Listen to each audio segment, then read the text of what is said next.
السلام علیکم ورحمۃ اللہ وبرکاتہ۔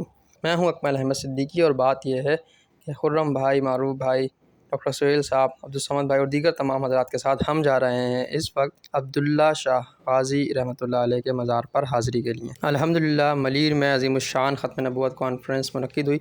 اسی سلسلے میں ہم تمام لوگ اللہ کی اس ولی کی بارگاہ میں حاضری کے لیے جا رہے ہیں، اور ہم تمام لوگ ایک ساتھ ملیر سے روانہ ہوئے ہیں، جبکہ ڈاکٹر سید عبدالوہاب اکرم قادری صاحب ہمارے استاد محترم آپ جماعت اہل سنت پاکستان کراچی کے دفتر سے براہ راست عبداللہ شاہ غازی صاحب کے مزار پہنچ رہے ہیں، اور آپ کے ہمراہ بلال بھائی، یاسین بھائی اور دیگر دوست بھی موجود ہیں۔ فائنلی الحمدللہ ہم لوگ شہنشاہ کراچی ولی کامل حضرت سیدنا عبداللہ شاہ غازی رحمۃ اللہ تعالی علیہ کے مزار شریف پر پہنچ چکے ہیں، اور ہم بھائی نے گاڑی پارک کی، اور تمام دوست اب مزار شریف کے اندر کی جانب روانہ ہو رہے ہیں۔ الحمدللہ یہ مزار شریف بہت ہی خوبصورت طریقے سے تعمیر کیا گیا ہے، اور جوگ در جوگ اس وقت رات 11 بج رہے ہیں، اس وقت بھی ماشاءاللہ زائرین کا جو آنا جانا ہے وہ لگا ہوا ہے۔ ہم تمام لوگ مزار شریف پہلے ہی پہنچ گئے، لہٰذا ہم نے وہاں پہنچ کر حضرت کا انتظار کیا، اور پھر فائنلی حضرت صاحب تشریف لے آئے۔ تمام ہی دوستوں نے حضرت سے ملاقات کی، مصافحہ کیا، اور پھر حضرت کے ہمراہ ہم قبلہ غازی صاحب رحمۃ اللہ تعالیٰ علیہ کے مزار پر حاضری کے لیے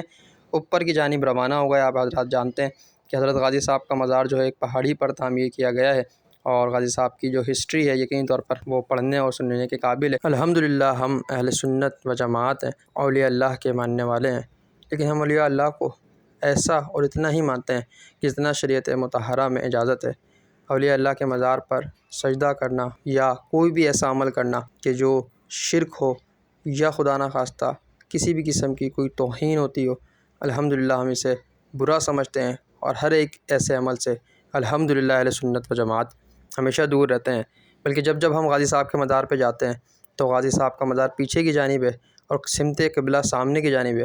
ہم اولیاء اللہ کے اس مزار کی پیٹھ کر کے اللہ رب العالمین کو سجدہ کرتے ہیں، اور ساری دنیا کو اور ہر ایک دیکھنے والے کو یہ بتاتے ہیں کہ ہم اولیاء اللہ کو مانتے ضرور ہیں، لیکن ہم ان کے مزار کی طرف پیٹھ کر کے رب العالمین کو سجدہ کر رہے ہیں، اور یہ بتا رہے ہیں کہ اللہ کے سوا کوئی عبادت کے لائق نہیں ہے، اور یہ اولیاء اللہ یقینی طور پر ہمارے سروں کے تاج ہیں۔ لیکن ہرگز بھی کوئی اہل سنت نہ ولی کے مزار کو سجدہ کرنا درست سمجھتا ہے، نہ ہی ان مزارات پر کوئی بھی ایسی خرافات جو عمومی طور پر جہلاء کی طرف سے ہوتی ہیں۔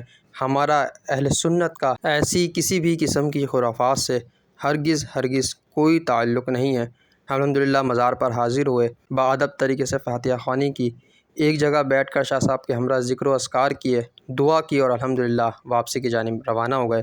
قبلہ غازی صاحب کے مزار کے بالکل ساتھ نیچے قائد اہل سنت علامہ شاہ احمد نورانی صدیقی رحمۃ اللہ تعالیٰ علیہ کا مزار شریف بھی ہے۔ الحمدللہ ہم نے وہاں بھی حاضری دی، دعا کی، اور پھر واپسی گھروں کی جانب روانہ ہو گئے۔ اللہ کریم ہمارے استاد محترم کا سایہ ہمارے سروں پر تا دیر قائم و دائم فرمائے۔ آپ تمام ہی دیکھنے والوں کے لیے بہت ساری دعائیں۔ اللہ حافظ۔